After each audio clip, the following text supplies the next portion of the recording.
And a good Monday to you. We are back at it on this holiday, the 20th day of January, 2025. I am Dan Kuntz. Yes, it's Martin Luther King Jr. Day, and of course, inauguration ceremonies being held at 9 a.m. our time is when Donald Trump will be sworn in as the 47th president of the United States. It's been moved inside the Capitol Rotunda because it's really cold in our nation's capital. It's really cold in the apple capital of the world. It is 17 degrees.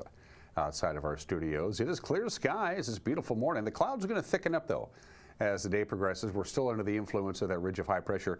The cold Arctic air has seeped in, as was expected over the weekend. But that dome of high pressure is going to start flattening out. We're going to see some clouds increase as the day progresses. It'll be pretty cloudy by the end of the day today, by sunset.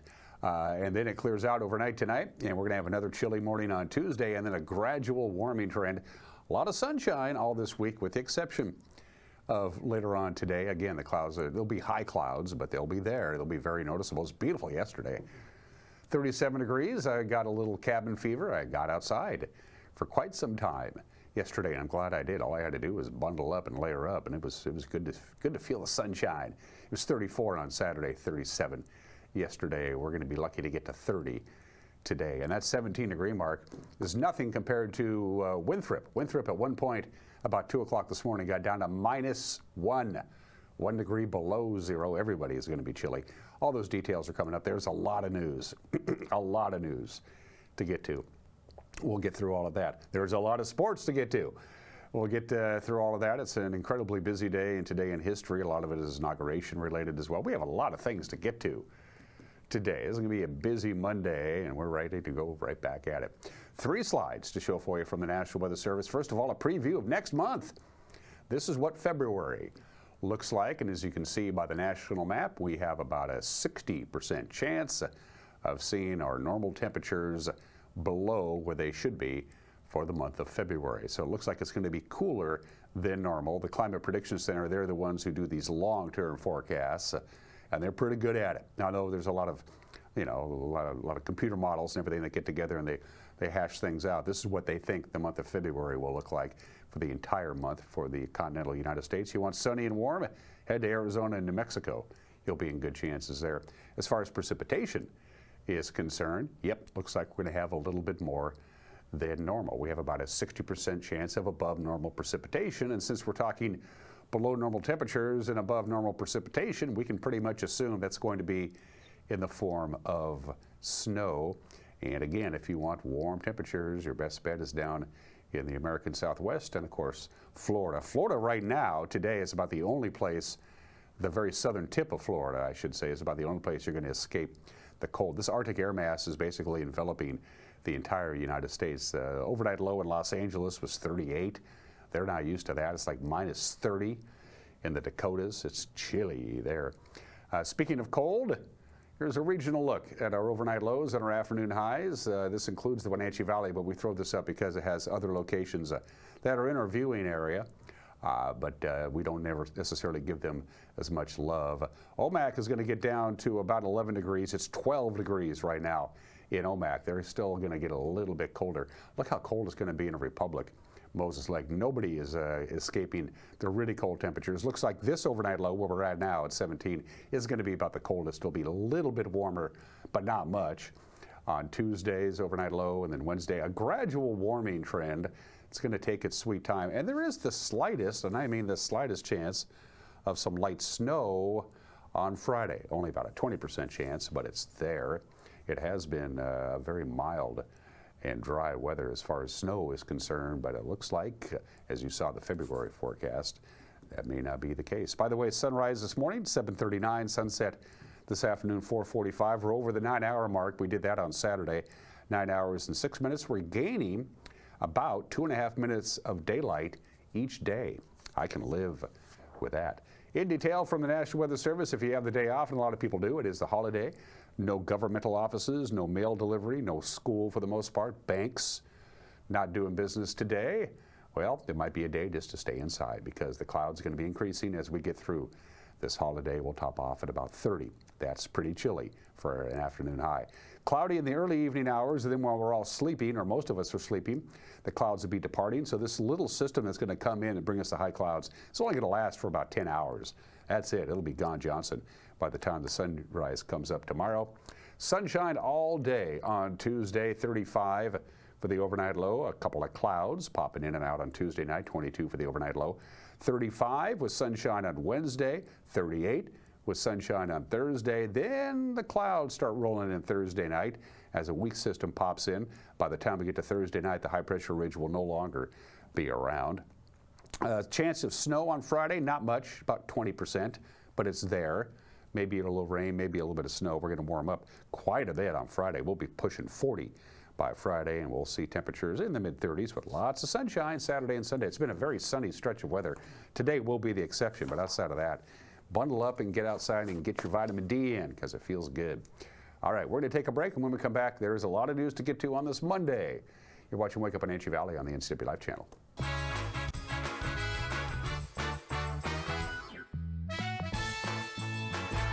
Between juggling groceries, preparing meals, and lending a helping hand, you're a hero without a cape. But who's there to support you? Aging and Adult Care honors caregivers like you, the relatives, friends, and neighbors, helping loved ones remain safely at home. Aging and Adult Care offers chore services, respite, personal care, and more. Serving Chelan, Douglas, Grant, Lincoln, Adams, and Okanagan counties, call Aging and Adult Care at 1-800-572-4459 for caregiver support.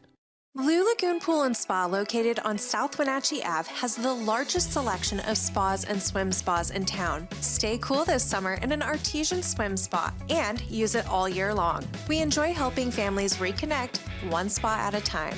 Hot tubs are proven to improve sleep and decrease arthritis pain. Our passion is water, so please bring us a water sample, and we will help you diagnose your pool or spa water for free. Blue Lagoon Pool and Spa, your pool and spa experts. Coming home should never be a chore. Let Merry Maids of Wenatchee customize all your cleaning needs. Weekly, bi-weekly, special occasion. Do you have a vacation home that needs cleaning? We clean them too. Locally owned and operated, let Merry Maids do the cleaning while you focus on your family and friends. Merry Maids has special offers to fit your budget. Request your free cleaning estimate today. 509-663-1710. Craving fresh Asian comfort food? Steam Panda is Wenatchee's popular, family-friendly Asian restaurant. They focus on providing guests with delicious, healthy, fresh, and natural dishes for an affordable price. Warm up with one of their many popular house-made soup dumplings, ramen noodles, or pho dishes. And make sure to ask about their lunch and chef specials on sushi rolls. Steam Panda's Hawaiian poke bowl and salads are excellent with your favorite boba tea. Stop by or order online at Steam Panda today.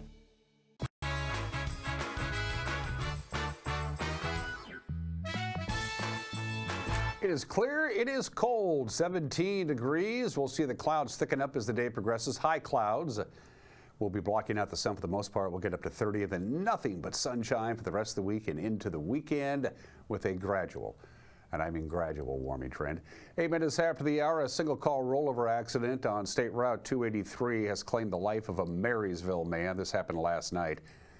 The Washington State Patrol says that about 9:30 last night, a 2021 Honda CR-V was traveling southbound on State Route 283 at the intersection of that highway and Frontage Road. This is near the I-90 changeover. That's when the vehicle left the roadway, rolled, killing the sole occupant of the Honda. The 58-year-old man was pronounced dead at the scene. His name is being withheld pending notification of next of kin. The State Patrol says the driver was not wearing a seatbelt. A 4-car accident on Highway 28 near Rock Island early Saturday evening hospitalized 2 people and tied up traffic for nearly 4 hours. According to the Washington State Patrol, 53-year-old Carl W. Sundquist of Moses Lake was driving a Hyundai Elantra westbound on the highway when his car crossed the center line and collided head-on with a Ford Explorer and then struck another car while the Explorer collided with a 4th car, a Dodge Ram pickup. Sundquist and a passenger in the Explorer were taken to Confluence Hospital with unknown injuries. The cause of the accident is under investigation, but the State Patrol says drugs or alcohol was a factor. It was a busy weekend for the State Patrol. A Brewster man is dead after a Friday morning traffic accident on Highway 97 north of Pateros. 43-year-old Alberto Martinez Flores was pronounced dead at the site of the crash at milepost 256. That's about 1 mile north of Pateros. The Washington State Patrol said the Honda Accord that Martinez was driving was struck head-on by a southbound Chevy Silverado driven by Jonathan Husong of Tulsa, Oklahoma.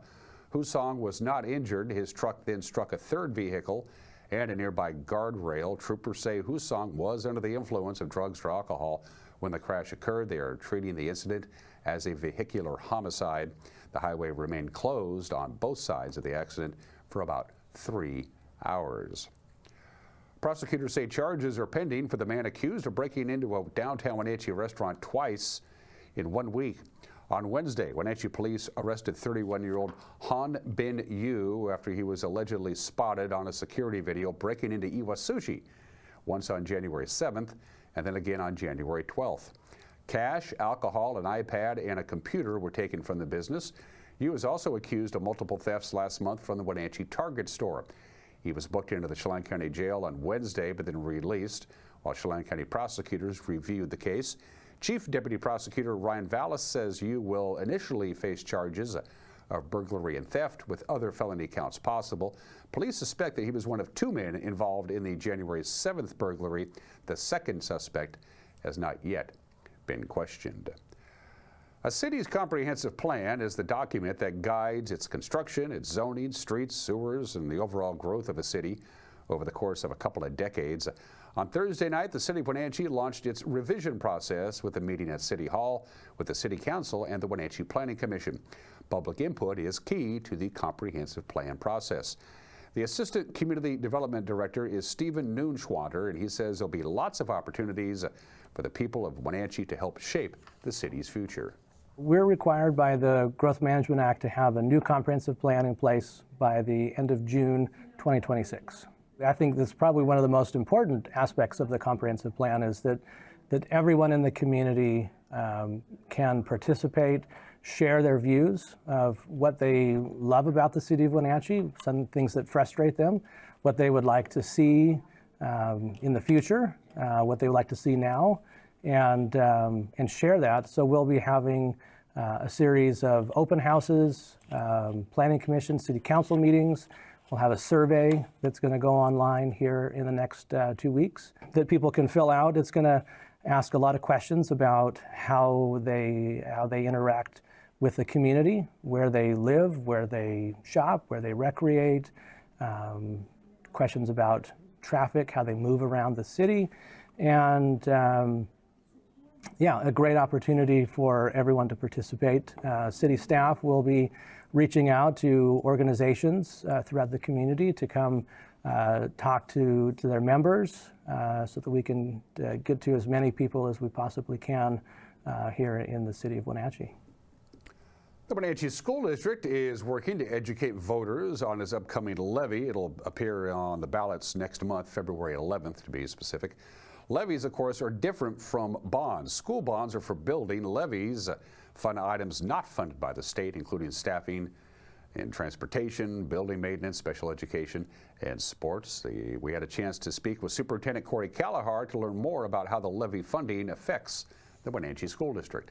What levies do for school districts is they really fill the gap between what the state and federal dollars fund for school districts and what it really costs to actually run a school district in total. Our levy happens to be about 12% of our entire budget, and so it's hugely impactful. And a lot of what we pay for with the levy is what we call the student experience. When I think of the student experience piece, and that's I think is what our community really wants to know about, is how does the levy impact my student when they go to school, or as we have students that are coming up in our system, how are they impacted as well? And a lot of that is through our extracurricular programs, so things like music and drama and all of the arts, extracurricular activities, clubs, all of our athletic programs, our high-cap programs, advanced placement courses, AVID classes, all of those programming pieces are part of that. And it really is those pieces that help shape not only our students, but also help shape the district and our community, and really drive enrollment. I think the most important piece is that the levy is the community's investment in our public schools, and they're local dollars that stay local. And so these funds don't get collected in Chelan County and then sent to Olympia. They are collected in Chelan County and they stay in Chelan County. They come right to the school district. The state does not cover everything, and our federal programming doesn't cover everything that it costs to actually run a school district. And so it's that gap filler. And really it's part of that, I mentioned the community investment, but when we think the Wenatchee School District and we think the Wenatchee Valley community, we think of them together in so many different ways. And your student, or your children don't have to go to the Wenatchee School District for you to be part of the Wenatchee School District and for you to experience some of the magic that happens, whether it's a basketball game on a Friday or Saturday night, or whether it's a wrestling match. And I just think of the things that I've gone to in the last couple weeks. Maybe it's a bowling match over at Eastmont Lanes, but those are things that bring the community together. Those are the things that really boost our enrollment in the Wenatchee School District and really kind of just create that synergy that is the Wenatchee School District. So a couple of things. It does feel like we continue to ask our community for support. Just knowing that it's been 4 years since we've asked the community for support financially, and this is like renewing your Netflix subscription so you can watch your favorite shows. Like, it's coming every 4 years. We don't want to dwell on kind of the doom and gloom, but we do want the community to know that our community has trusted the Wenatchee School District and supported us with levies for the last 4 decades, and we appreciate that and would love to continue that, but we do need to be prepared in the case that our community is not supportive of this levy. So, and we are prepared for that. We would run another levy in April, and we'll be poised and ready to do that. If for some reason that didn't pass, then we would have to wait till 2026 to run another levy and potentially lose out on. The first year would be around $13.5 million that we would have to reduce if we didn't pass the levy.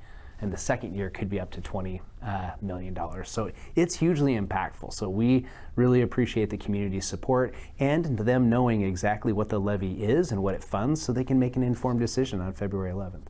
The other thing is we have a story that is close about double levy failure right up the street at Moses Lake, and all of the things that they're experiencing and going through, their community, their schools, their staff. I really don't think the Wenatchee School District community wants that for our students or our school district, and will support us in the end. An Ephrata man is awaiting sentencing after pleading guilty to child sexual abuse. 35-year-old Kristen Cardenas entered a plea in Grant County Court to 2 counts of first-degree child molestation committed in Moses Lake in the spring of 2022. The victim was a 9-year-old child who knew Cardenas. His plea led prosecutors to drop their original charges, including 1 count of child rape. Prosecutors say the plea spares the child victim from having to testify at trial. Cardenas is due to be sentenced in February when he faces a term of 6.5 years to life in state prison. And the city of Rock Island has a new mayor. City council member and former sheriff's deputy Paul Downs was appointed mayor at Thursday's council meeting. He replaces former mayor Randy Agnew. Of course, Randy Agnew was elected Douglas County Commissioner back in November.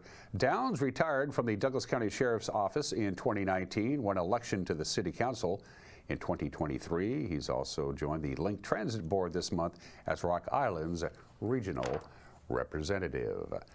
And that's the news. I told you there was a lot of news. It's already 19 minutes after the hour. It's going to be a busy news day today, but thank goodness we got people like Jefferson and Jordan and Janie and Grant and the people who actually put the whole thing together. The news is what we call the whole thing put together. The NCWLIFE Evening News at 5 o'clock, 6 o'clock, and 10 o'clock on television, 5, 6, and 10 on TV. That doesn't work in your schedule, and you got a smart TV, or you just watch, you're like unplugged and everything is internet related. We got you covered. Our news will be posted on our website, NCWLIFE.com, our YouTube page, our Facebook page, right around 5 o'clock every Monday through Friday. And if you're out and about and you see something that might be newsworthy, don't hesitate. Send us an email. We'd love to hear from you. News@NCWLIFE.com. If you think we had a lot of news, we got a lot of sports, too. It's 2 minutes away. You're watching Wake Up Wenatchee Valley on the NCWLIFE channel.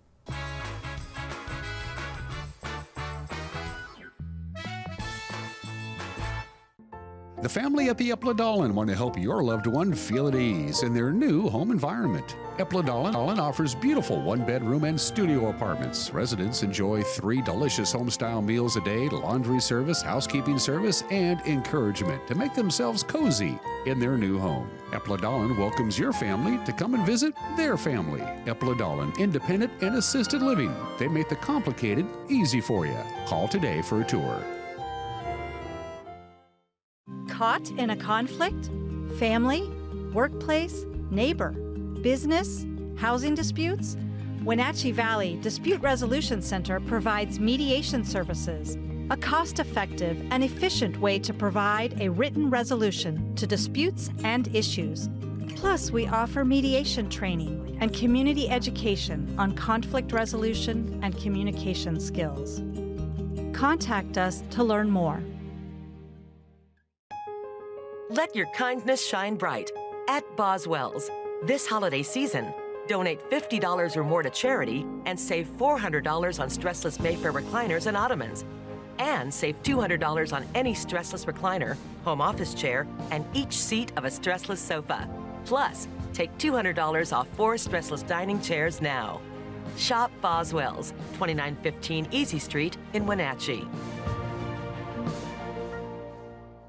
Her Royal Highness, Queen Ella Stimo! Join NCWLIFE channel for live coverage of the Apple Blossom Festival Royalty Selection Pageant on Saturday, February 8th. Coverage is brought to you in part by our Platinum supporter, Alpine Air Heating and Cooling. Also by Harvest Valley Pest Control, Merry Maids, Together for Youth, and the Wenatchee Valley Dispute Resolution Center. Join us for live coverage of the Apple Blossom Festival Royalty Selection Pageant on your local TV station, the NCWLIFE channel.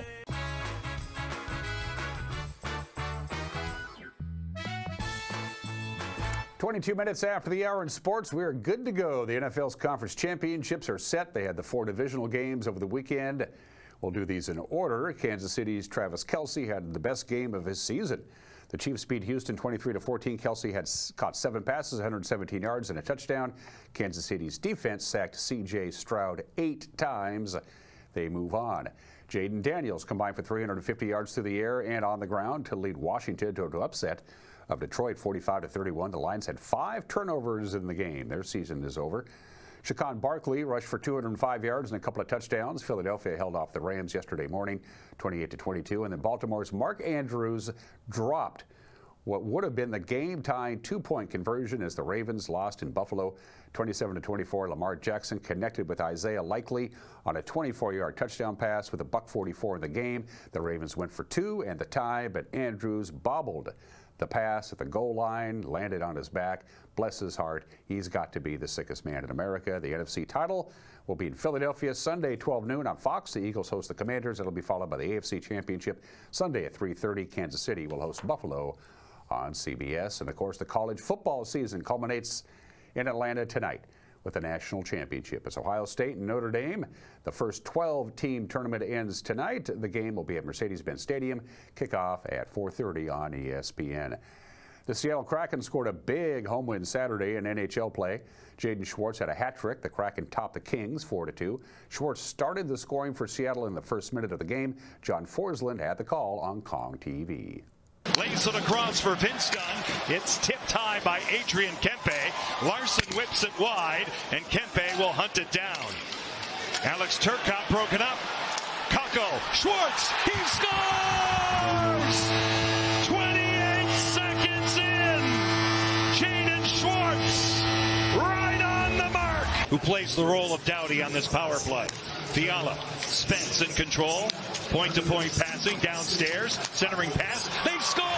It's Adrian Kempe getting that centering pass from the captain, Andrzej Kopitar. Warren Fogle hit hard. Josh Mahura says, "Welcome to Seattle." Now Beniers right in the pass. They score! That's hockey, baby! Jaden Schwartz after a huge hit by Josh Mahura. The magic happens. Spence, no tip. It went off Montour out in front. $1:20 left in the period. Deneau swatted at by Montour.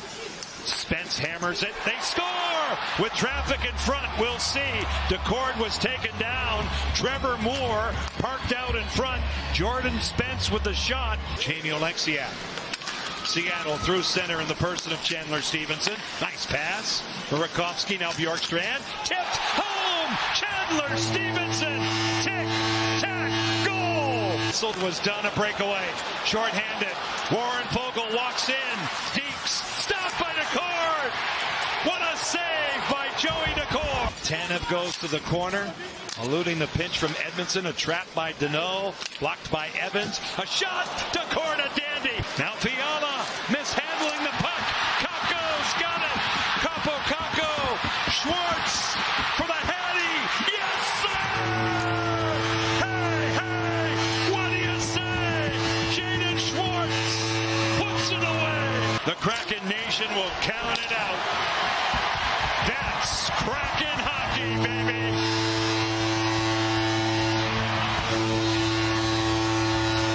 Schwartz and Coach Dan Bylsma spoke about the big win after the game.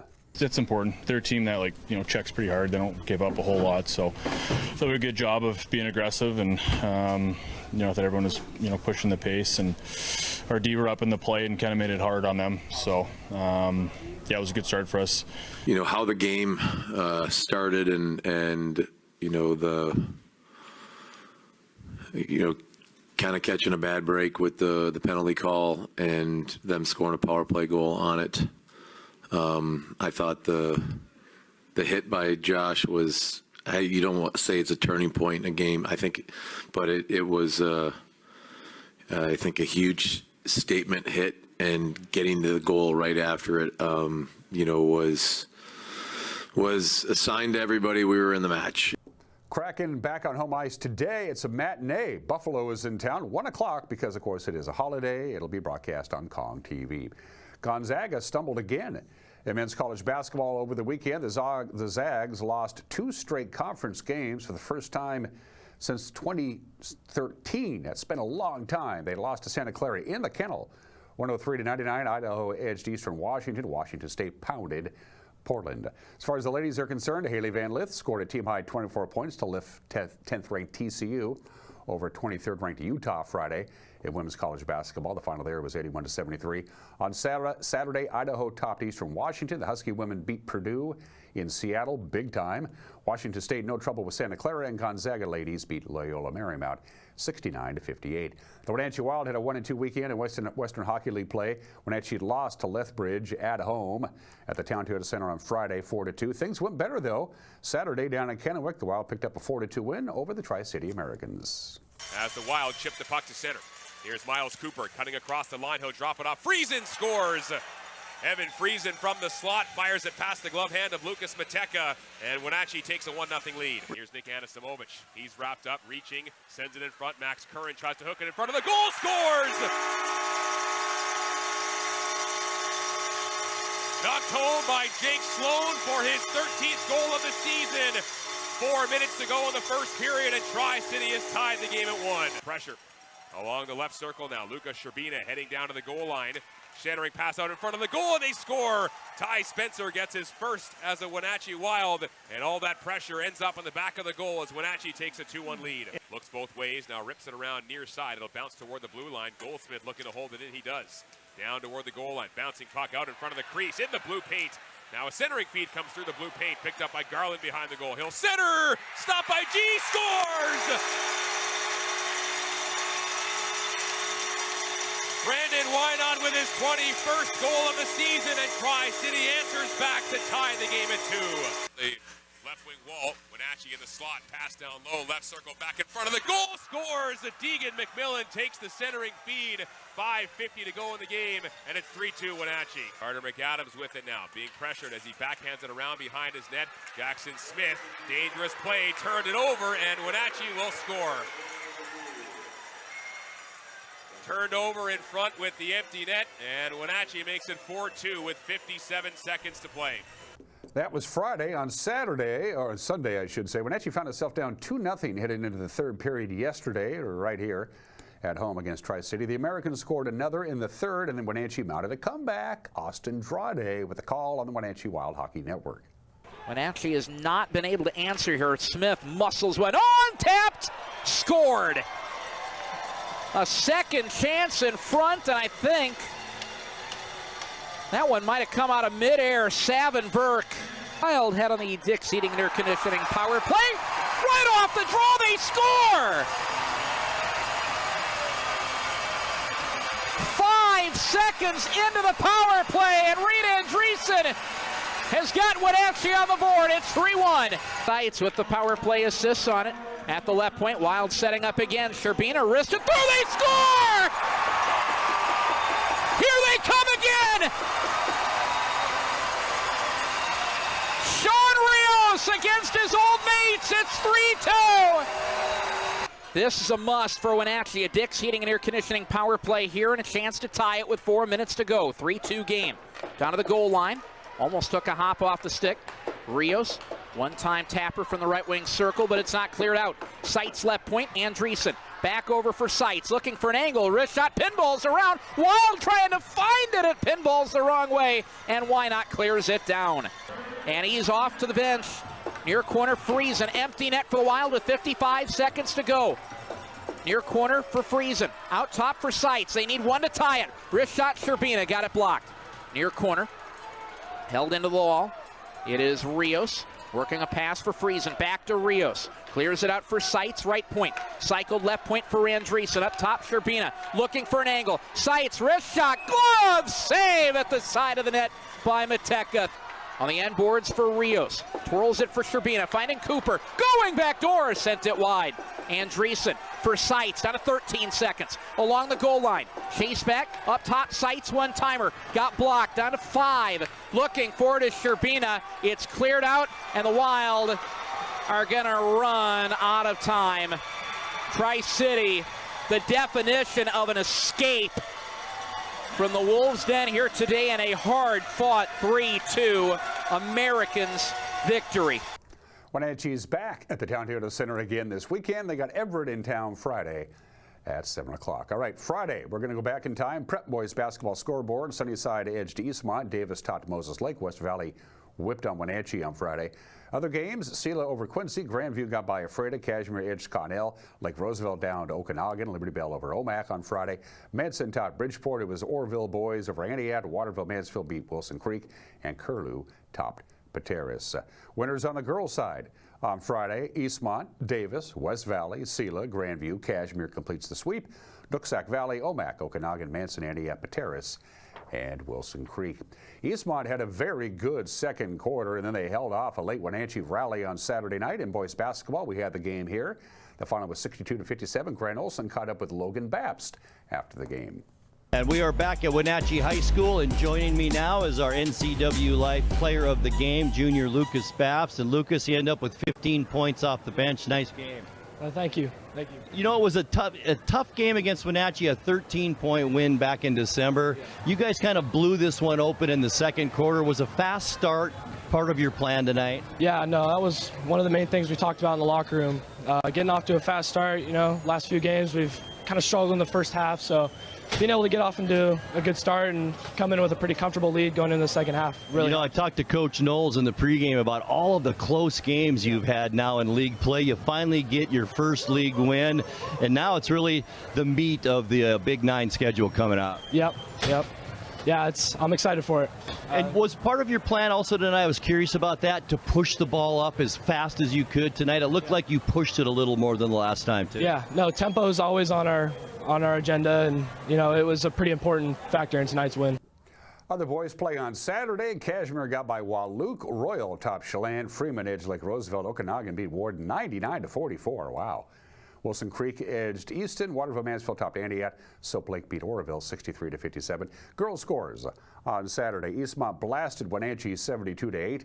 Royal routed Chelan. Cashmere walloped Wahluke. Freeman got by Lake Roosevelt. Okanagan down Warden by 40. That was a good weekend for the Okanagan boys and girls. Wilson Creek eased past Easton. Waterville Mansfield had no trouble with Antioch.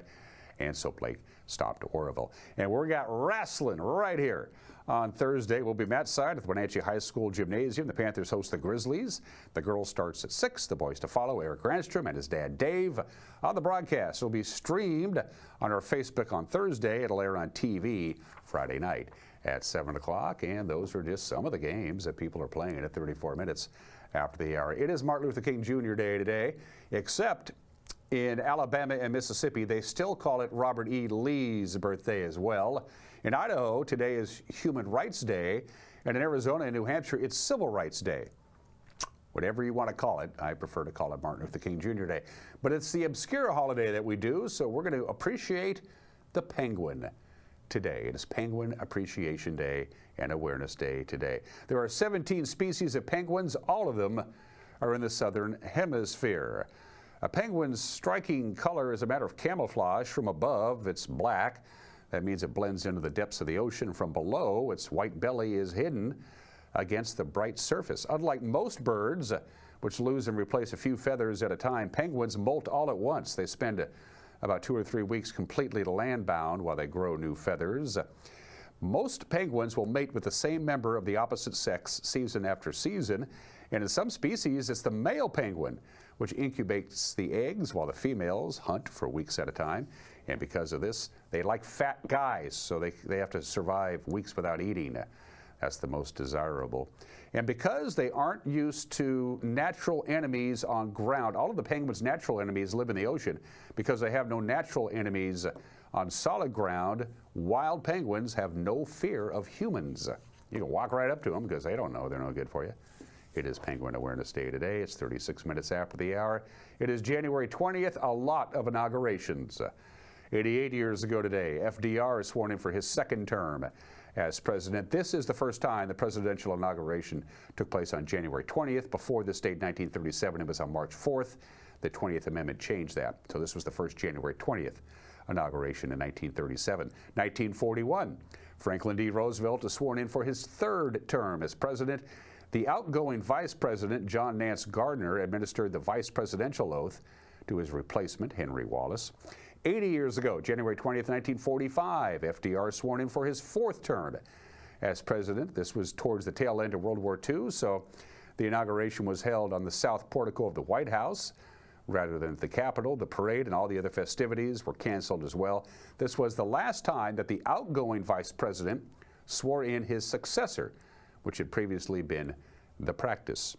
January 20th, 1949, 76 years ago today, Harry Truman sworn in as president. Of course, he won a full year term the previous November. The Joint Congressional Inauguration Committee was so convinced that Thomas E. Dewey was going to win the 1948 presidential election, they allocated millions of dollars for the inaugural festivities that Harry Truman got to enjoy. This was the first U.S. presidential inauguration that was on TV, and Truman also restarted the tradition of an official inaugural ball. They hadn't done one since 1909, and the day before the ceremony that you see there, Harry Truman signed into law increasing the president's salary to $100,000 a year, which was the first increase since 1909. Smart move, Harry. Give yourself a raise. 69 years ago today, Dwight D. Eisenhower is inaugurated as the 34th president of the United States. He was the first president to begin his presidency and end his presidency on January 20th. January 20th, 1961.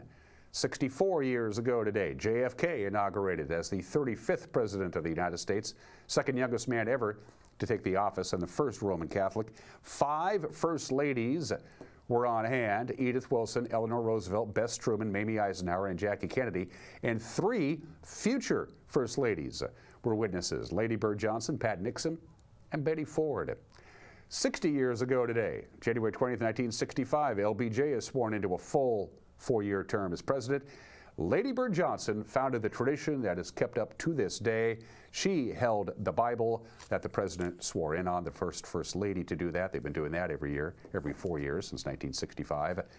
48 years ago today, Jimmy Carter inaugurated as the 39th president of the United States. This was the last inauguration that was held on the east portico of the Capitol building to date. And then exactly 40 years later, Jimmy Carter attended the inauguration of Donald Trump, so he became the first president to mark the 40th anniversary of his inauguration. 4 years later, January 20th, 1981, Ronald Reagan is inaugurated as the 40th president of the United States. 20 minutes after he took the oath, the 52 American hostages were released from Iran, and this was the first of the presidential inaugurations that was held on the west front of the Capitol. It had been held, with a few exceptions, on the east front of the Capitol since 1837. January 20th, 2009. 16 years ago today, Barack Obama inaugurated as the 44th president of the United States, the first African-American president of the United States. That was 16 years ago today. 8 years ago today, Donald J. Trump sworn as the 45th president. He was sworn in with his left hand on two Bibles, his personal copy and the Lincoln Bible. And one last inauguration before, of course, today's festivities. Joe Biden was inaugurated as the 46th president of the United States of America 4 years ago today. At 78, he becomes the oldest person ever inaugurated. That will change at 9 o'clock our time this morning when Donald Trump takes the oath of office. Kamala Harris becomes the first female vice president of the United States. And of course, Donald Trump becomes the first outgoing president not to attend the swearing in of his successor since Andrew Johnson in 1869. And now Super Bowls, because it's that time of the year. 45 years ago today at the Rose Bowl, the Steelers beat the Rams 31-19 to win Super Bowl XIV, sometimes referred to as Super Bowl 14. They become the first team to win 4 Super Bowls. 103,985 were there. That is still the Super Bowl record for attendance. This is the first Super Bowl played in the market of one of the teams. Pasadena, of course, was just 10 miles northeast of Los Angeles, and the LA Rams flagship radio station broadcast the game to the hostages in Iran. And the San Francisco 49ers beat the Dolphins in Super Bowl XIX, Super Bowl 19, Stanford Stadium on this date 40 years ago today. Ronald Reagan, who was inaugurated that afternoon, appeared via satellite from the White House and tossed the coin. And we have some birthdays. One heavenly birthday. I'm a doctor, Jim. I don't know. Bones McCoy, Dr. Leonard Bones McCoy of the Enterprise and the television and film series Star Trek.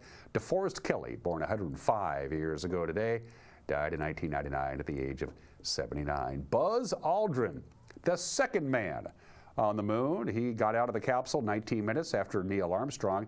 Buzz Aldrin was a Presbyterian elder at his church.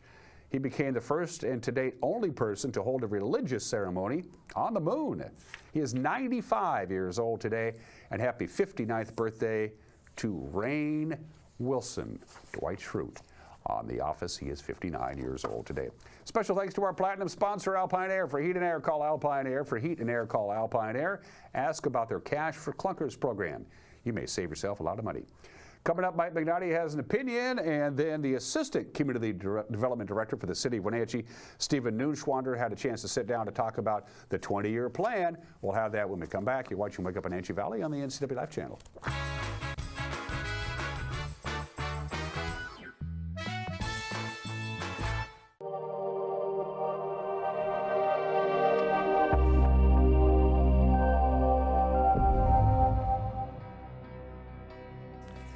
Continuing our conversation about term life insurance, sounds to me like almost everybody should have it, or at least be seriously considering it. So I have a term life insurance policy. Then what? What can it be used for? Well, if you want to get more sophisticated when it comes to life insurance, you can get all kinds of convertibility features. You can get riders on these type of term policies. There's living benefits, right, to these term insurance policies. There's even disability, waiver of premiums, right? If you became disabled and, you fell off a ladder, broke your neck, couldn't work, the state of Washington or whatever state deemed you disabled, the insurance companies can actually walk in if you have the right riders and pay that life insurance for the rest of your life. And those are huge benefits, right? If you became terminal within the next year or two, you could actually take out 90% from some companies, and you could actually take that money out before you passed away. Those riders allow you to take that living benefit. So if you had a $500,000 policy, you could take 90% of that $500,000 out and use it today to live on, right? Pay for medical expenses, live with your family, spend time with your kids, your wife, etc. But I would say the biggest one is the customization of convertibility. getting a term life insurance policy that is convertible into another long-term permanent asset, more of a fixed asset class type of a life insurance that has a cash value that you can actually use as an asset. And that's more of a financial tool. So you're upgrading from a starter policy into more of a sophisticated type planning strategy type of insurance.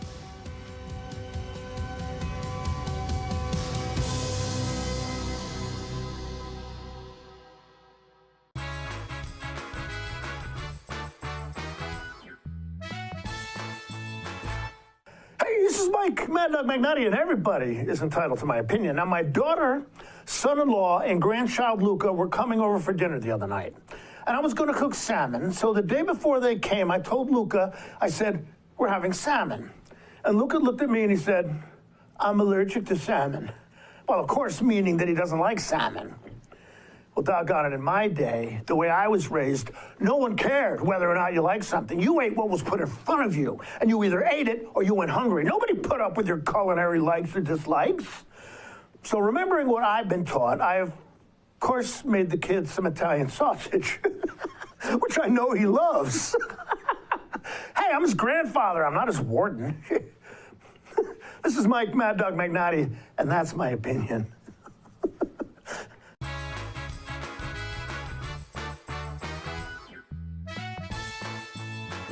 Hey there folks, Blueberry Carrie here to invite you on out to experience Blueberry Hills. Of course, the food is fabulous, like our cheese blintz, our famous French dip, our legendary Eggs Benedict, and unforgettable burgers. But we're more than just great food. People come from all over the world to experience what's been called one of the best destination restaurants in the Pacific Northwest. So come on out and see what all the fuss is about. Blueberry Hills in Manson. It's where the world is coming to. I think that's a power line. Nailed it. What the? Are you gonna call 911 or should I? Actually, we're late. I'm just gonna drive over it. Afraid not. Down power lines are super dangerous. If you see one, you call it in. Yeah, I just drove up to a down power line. She gets it.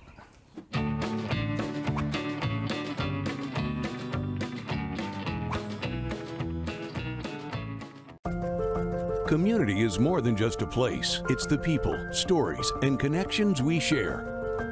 At the Wenatchee World, we're your neighbors, your storytellers, and your trusted voice. From uncovering the issues that matter most to celebrating the moments that bring us together. We deliver the stories that keep the community moving forward. The Wenatchee World, your community voice, here every day. Enjoy a simpler time and place where the holidays bring family and friends closer together. Chelan Cellars and Sorrento's Restaurante on the shores of Lake Chelan. Join us this holiday season. You're invited to celebrate Winterfest at Lake Chelan. Enjoy sparkling lights, local wine tasting, and fun for all ages. It's a great time to start a new holiday tradition at Washington's Winter Wonderland. More information at lakechelan.com.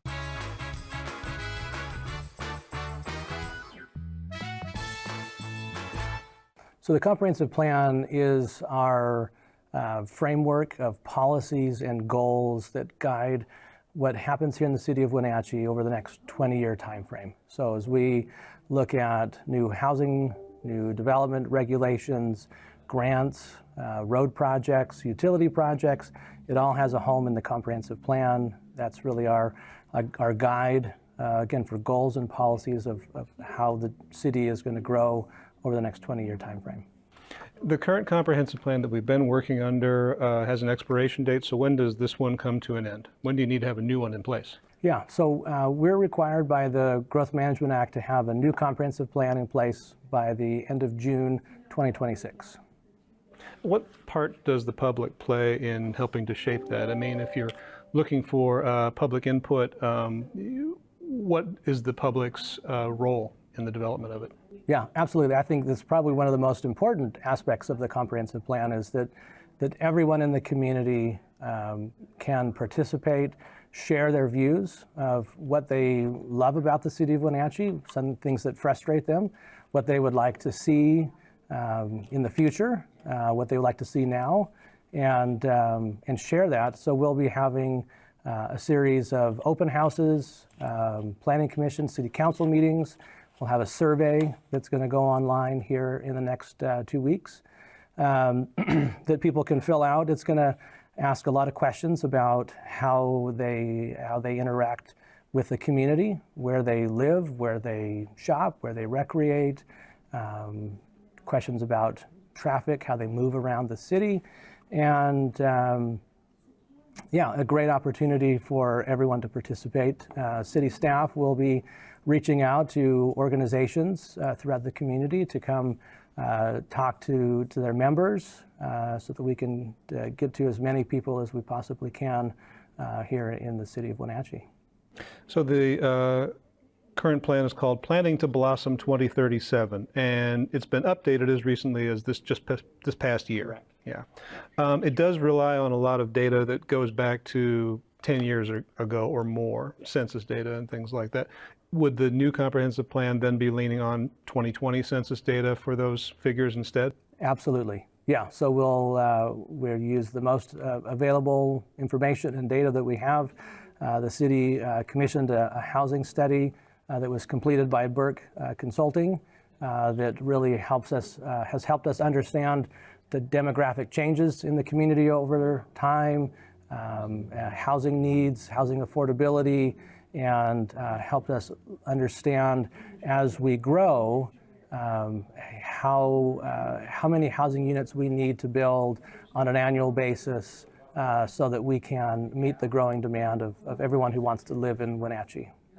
Can anything within the plan change from this version to the new version? I mean, there are goals that were set in 2007. There were goals that were set again, after that in intermediate plans. So will the document look significantly different from what we're looking at right now? Well, that's a great question. We'll see, right? I mean, I think what part of this process is we'll go back over the entire comprehensive plan. We'll look at all of the data, make sure that we're, again, using the most current information about our community. Goals and policies, some of them have been completed, efforts that the city has undertaken. Those, of course, will be removed from the plan, and others will add more as we look at to what is the future of our community. So will it look the same? I hope not. Right? I hope it's a new vision, right? The last time the city really did a comprehensive vision discussion was in 2007. So a lot has changed in those intervening years. And so I would expect the plan to change to reflect the change in our community as far as the demographics and our employment and, again, how people really live, work, and play in our community. Does the process go through a similar process to most kinds of ordinance? It would go to the Planning Commission, be worked over there, workshopped, put forward to the public, brought to the City Council for final adoption? Absolutely, yeah. So everything will go through the Planning Commission and through the City Council through their workshops, work sessions, just like the session tonight that's a joint session with the City Council and the Planning Commission. Yeah, we'll keep having these open sessions and talk about the plan, the updates, the information that we're collecting, and then at the end, so somewhere in June of 2026, we'll have a complete document that will have gone through environmental review as well as public scrutiny and comment periods and ready to be adopted. And as you said, the document emerged in 2007 and has been amended in the intervening 17 years. I did a quick just search for the word climate in the body of the text, and I found 5 instances of it, but in most cases it's talking about business climate or weather, and cities are having to look at climate more and more as a factor in their planning. So do you see any kind of change, Stephen, where a comprehensive plan for Wenatchee might call for being more climate resilient on a number of fronts? Absolutely. So that is actually a new requirement in the Growth Management Act. So we will have a new climate change element and a resiliency sub-element. And so that's a part of our effort is to be working with a lot of organizations who are already doing some climate-related discussions and analysis. And so we'll be working closely with those groups. And yes, so the comprehensive plan will have more robust climate change element, particularly as it relates to resiliency and identifying what those climate change issues are. Wildfire obviously is the most important for us to look at, but flooding, and then byproducts of fire, dealing with smoke in our community and how different segments of our community struggle when they can't get outside when there's so much smoke, right? So there are a lot of things that we'll be looking at. Is there anything else you can think of, Stephen, about the comp plan or the process that I didn't ask about that you think it's important for people to know? I think the most important thing about this process is this is for the community, right? This isn't the city, this isn't the Planning Commission or the City Council's document. This is the community's comprehensive plan. And so we would just invite everyone to participate. We'll have English and Spanish language surveys and information in both languages. So we just really want everyone to participate and feel like they are a part of our community, right? We all belong in this community. We all have a voice, and we want to hear everyone's voice through this process.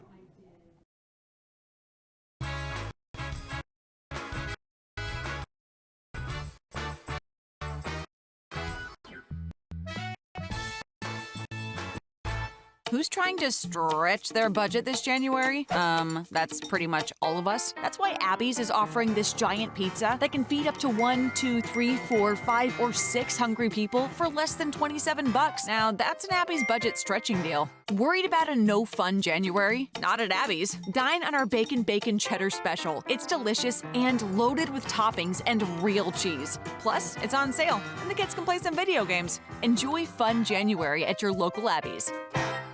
There's no place like home, because home is where we're totally comfortable.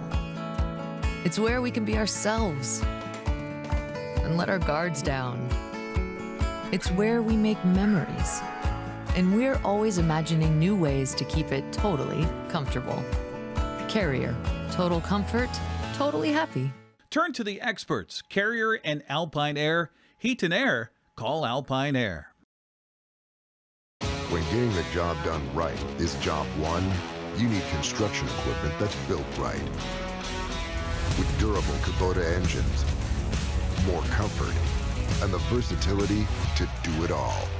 You need the Kubota construction lineup. Right now, write it off a lot and write it off your taxes for 0 down, 0% APR for up to 60 months or save up to $4,000.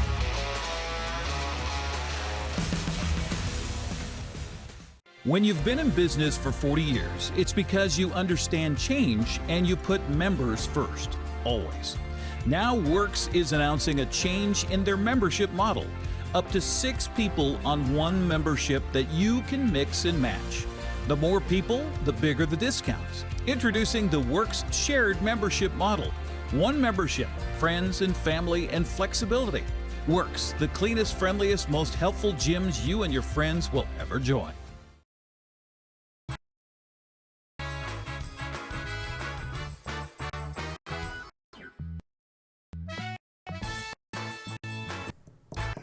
Temperatures around the region, cold. It's 16 here in the big city, and we're one of the balmy locations. Moses Lake is at 14 degrees. It's cold in Manson, 12 degrees earlier in the morning at about 1:30, 2 o'clock this morning. Winthrop got down to -1, and most of the areas in the upper part of our viewing area saw overnight lows in the single digits. Right now, the coldest currently checking in is Omak. You're 9 degrees right now, but we're going to see a gradual warming trend. The trade-off is not so much sunshine. We're under the influence of a ridge of high pressure, but that ridge is going to start flattening out, and you're going to start seeing some high clouds very quickly in and out today. We go right back to sunshine tomorrow, but we're going to have an overcast day for the most part today once we really get a toehold on this Monday, Martin Luther King Jr. Day. From the National Weather Service in detail, again, sunshine this morning will give way to clouds. By late in the afternoon, we'll only top off at 30. That's pretty cold. For the record, we hit 34 on Saturday and a very pleasant 37 on Sunday. It felt good to get the sunshine on your face, even though it was cold. In the early evening hours tonight, it'll be cloudy. By the time you wake up tomorrow morning, it'll be clear, 20 for the overnight low, so a little warmer, but not much. And then a bountiful sunshine for Tuesday, Wednesday, and Thursday, a gradual warming trend. Overnight low is still going to be pretty chilly, but we're going to start seeing those afternoon highs get warmer and warmer and warmer. Slight chance of some light rain snow mix on Friday. It'll probably be rain because you can see we're going to be about 40 degrees on Friday, and then we cool down a little bit, but not much on Saturday and Sunday, with lots and lots of sunshine. Don't forget, it is a holiday, Martin Luther King Jr. Day, so no government offices are open today, no mail, no banking. Enjoy the holiday, and we will see you tomorrow. Until then, bye-bye.